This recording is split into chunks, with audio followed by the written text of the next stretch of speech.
We asked you guys a few weeks ago to submit some of your relationship questions to us. And one of the questions we got asked the most was, how do I have a relationship with a guy or a girl, but not allow it to go down the road that it does so many times where we just get too physically involved with one another?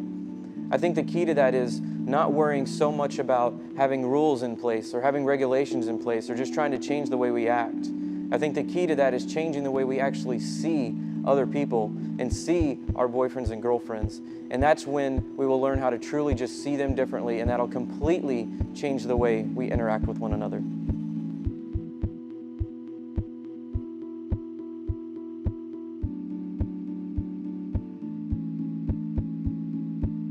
You know, in the Old Testament, the presence of God was represented by the Ark of the Covenant. And so this ark had all of these rules and regulations that had to be in place. You had to stay thousands of feet away from the ark. You couldn't touch the ark. You had to carry the ark with poles. And so that's where the presence of God was. But now, since Jesus came to the earth, He died on the cross for us, we have the presence of God, we have the Spirit of God inside of us. And so we have become the temple of God. And so as we're seeing the people around us, as we're looking at our boyfriends and our girlfriends and just everyone around us in general, we have to see ourselves as people that house the presence of God.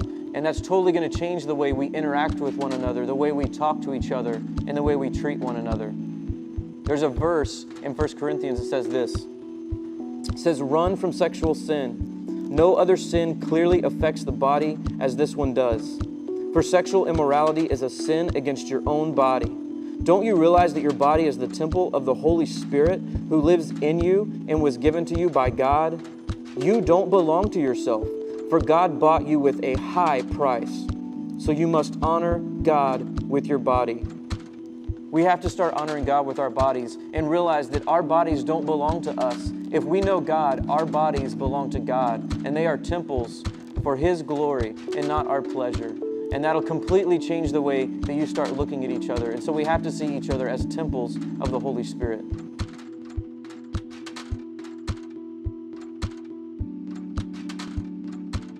You know, when we lust after something, really all we're saying is, I own you. We're saying, I want you for what you can do for me. And all I want you for is my own pleasure and nothing else. But when we love someone, when we really love somebody, what we're saying is, I respect you, and my number one goal is to honor you. We have to start seeing each other as people that have been created by God for His glory and not just our pleasure. And that's the point where lust becomes love, because we no longer see each other as just objects. We start to see each other as God has created us and what God has created us for.